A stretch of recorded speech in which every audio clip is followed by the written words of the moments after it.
সন্তান যদি খুব রাগী হয়, খুব জেদি হয়, তাহলে পবিত্র কোরআনের এই আয়াতটা পড়ে যদি আপনি ফু দেন, ইনশাআল্লাহ তাআলা সন্তানের জিদ কমে যাবে। প্রিয় মা বোনের, আপনাদেরকেও বলছি, এখানে আপনারা যারা আছেন, একটা সন্তান শিশু, সে কি বুঝে? সে তো অবুঝ। শিশু কিন্তু কোনোদিন মায়ের পেট থেকে ইঞ্জিনিয়ার হয়ে আসে না। শিশু কিন্তু কখনো মায়ের পেট থেকে লয়ার হয়ে আসে না। তারা কখনো সায়েন্টিস্ট হয়ে আসে না। পৃথিবীতে আসে অবুঝ অবস্থায়, সে বুঝে না, তার বুঝ শক্তি নেই।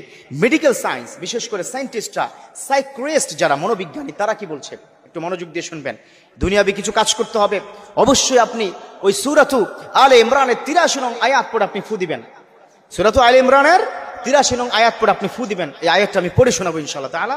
তবে তার আগে আপনাদেরকে জানিয়ে দিচ্ছি, সাইক্রিস্ট যারা আছে, মনোবিজ্ঞানী যারা আছে, তারা বলছে যে 3টি কারণে বাচ্চার জেদ বেড়ে যায়। 1 নম্বর হচ্ছে, যদি বাচ্চাকে খুব বেশি পরিমাণে না না না, এটা করো না, ওটা করো না, এটা করা যাবে না, ওটা করা যাবে না, এরকম না না যত বেশি করবেন, বাচ্চার মধ্যে একটা নেগেটিভ সেন্স তৈরি হবে। কি ব্যাপার, আব্বা এত নানা কেন করছে, আম্মা এটাকে নিষেধ করছে কেন? ওই যে কিউরিসিটি, ন্যাচারাল একটা কিউরিসিটি হচ্ছে। যখন দেখবেন আপনাকে কেউ মানে কি নিষেধ করে, ওখানে কিন্তু যাবা না, ওই বাড়িতে কিন্তু প্রবেশ করবা না, ওই কাজটা কিন্তু করবা না, তখন দেখবেন আপনার খুব করতে ইচ্ছা করবে। এটা একটা ন্যাচারাল প্রসেস।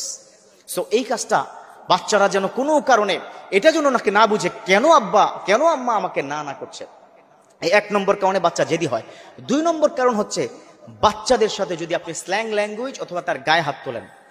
বর্তমান সোসাইটিতে আমাদের মা বোনেরা অনেক সময় জিদ করে আর মানে ধৈর্য ধারণ করতে পারে না, বাচ্চাদেরকে মেরে বসে। এটা করা যাবে না।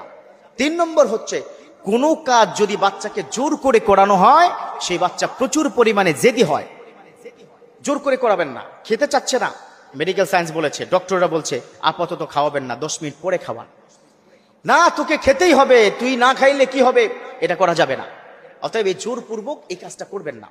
আরেকটা সমাজের মধ্যে বাচ্চাদের প্রতি খুব প্রেশার দেওয়া হয়, সেটা হচ্ছে অন্যের ছেলে অন্যের মেয়ে ক্লাসে ফার্স্ট, তুই কেন পারলি না, আছে না নাই?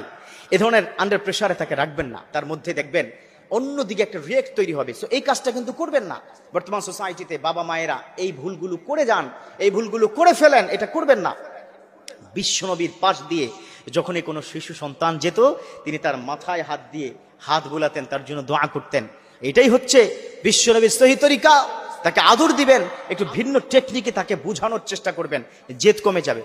তবে হ্যাঁ, যদি এরকম দেখেন যে সে আপনাকে মারতে আসে, সে অন্যের ছেলেকে মারে বা ভাঙচুর করে ঘরের মধ্যে, একটু ব্যতিক্রম তার অ্যাটিটিউড, বডি ল্যাঙ্গুয়েজ, যদি এরকম মনে হয়, খুব তাড়াতাড়ি একজন সাইক্রিস্ট আপনি কি দেখান, একজন মনোবিজ্ঞানী তাকে দেখান। ইনশাআল্লাহ তাআলা আল্লাহ পাক এই ধৈর্য সহকারে যদি পিতামাতারা একটু সন্তানের সাথে চলতে পারে, আল্লাহ পাক ইনশাআল্লাহ তাআলা ওই সন্তানকে ভালো সন্তান করে দিবে। দেখুন, নেককার সন্তান, এটা যে কত বড় নিয়ামত।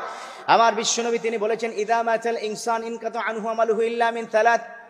যখন কোনো মানুষ মারা যায়, তখন তার সাথে দুনিয়ার সম্পর্ক থাকে না, কিন্তু 3টা জিনিসের সুসম্পর্ক তখনও থাকে।